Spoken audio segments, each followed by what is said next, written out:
Hello दोस्तों, स्वागत है हमारी YouTube चैनल टेक स्टोरी में। आज मैं आपको सुनाने वाला हूँ एक इंस्पायरिंग मोटिवेशन कहानी। तो चलो वीडियो शुरू करें। यदि आप हमारी चैनल में नई है तो लाइक करें, शेयर करें और सब्सक्राइब करें। बिना समय गवाए वीडियो शुरू करें। आज मैं आपको सुनाने वाला हूँ एक गुरु और शिष्य की मोटिवेशन कहानी। हो सकता है आप में से कुछ लोगों ने ये कहानी पहले भी सुने होंगे, लेकिन बहुत से लोग इस कहानी को पहली बार पढ़ने या सुनने जा रहा होगा। एक गुरु और शिष्य जंगल से होते हुए अपने गांव जा रहे होते हैं। अंधेरा काफी हो चुका था। शिष्य ने अपने गुरु से कहा कि गुरु की काफी रात हो चुकी है, अगर आप कहे तो आज की रात यही आसपास के किसी गांव में गुजार ले। गुरुजी ने अपना सर हिलाया और वो आसपास के गांव में एक छोटे से घर के पास जाकर रुके। अब जैसे ही वहां गए तो गुरुजी के शिष्य ने दरवाजा ठकठकाया। उस घर से एक गरीब आदमी बाहर आया तो गुरुजी ने बोला, हम अपने गांव जा रहे थे, लेकिन काफी रात होने के वजह से हमने इसी गांव में रुकने को सोचा। क्या हम आज रात आपके यहाँ रुक सकते हैं? गरीब आदमी बोला, हाँ क्यों नहीं, आप दोनों अंदर आ जाइए। अब जैसे ही गुरुजी अंदर गए उन्होंने देखा कि उस आदमी के घर में बहुत ज्यादा गरीबी थी।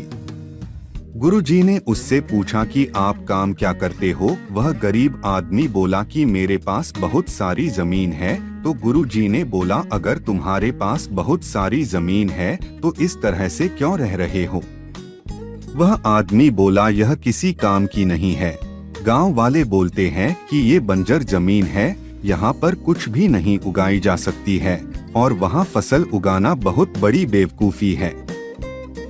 गुरुजी ने बोला कि तुम्हारा गुजारा कैसे होता है? उसने बोला कि मेरे पास एक भैंस है जिससे मेरा पूरा घर चलता है। ये सुनने के बाद गुरुजी सो जाते हैं और रात में जब सब लोग सो रहे होते हैं तब गुरुजी अपने शिष्य को उठाते हैं और उस गरीब आदमी की भैंस लेकर अपने गांव चले जाते हैं। शिष्य अपने गुरु से पूछता है कि गुरुजी कहीं आप ये गलत तो नहीं कर रहे हैं? उस गरीब आदमी की रोजी रोटी इसी भैंस की वजह से चलती है। तो गुरुजी अपने शिष्य की तरफ देखते हैं और मुस्कुराते हुए आगे बढ़ जाते हैं। उस बात को तकरीबन 10 साल गुजर जाती है और जो गुरु का शिष्य था वह बहुत बड़ा गुरु बन चुका था। तो एक दिन उन्हें उस गरीब आदमी की याद आती है कि मेरे गुरु ने उस आदमी के साथ अच्छा नहीं किया था, मुझे एक बार चलकर देखना चाहिए कि वह आदमी अब किस परिस्थिति में है। वह शिष्य उस गांव की तरफ जाता है और वहां जैसे ही पहुंचता है तो वह देखता है कि जहां पर उस गरीब आदमी का झोपड़ा था वहां पर एक बड़ा ही आलीशान महल बन चुका था और उस झोपड़ी के बाहर जो बंजर जमीन थी उस पर फल और फूलों के बगीचे थे। तभी उधर से उस घर का मालिक आता है। शिष्य उसे पहचान लेता है और उस आदमी को बोलता है, तुमने मुझे पहचाना? मैं अपने गुरुजी के साथ आया था, हमने एक रात के लिए आपके यहाँ रुके भी थे। वह आदमी उसे पहचान लेता है और बोलता है कि उस रात में आप कहाँ चले गए थे? और उस रात के बाद ही मेरी भैंस कहीं चली गई थी, मेरे पास कोई रास्ता नहीं था, तो मैंने अपने जमीन पर मेहनत की और फसल निकल आई और आज मैं इस गांव का सबसे बड़ा और सबसे अमीर आदमी बन चुका हूँ।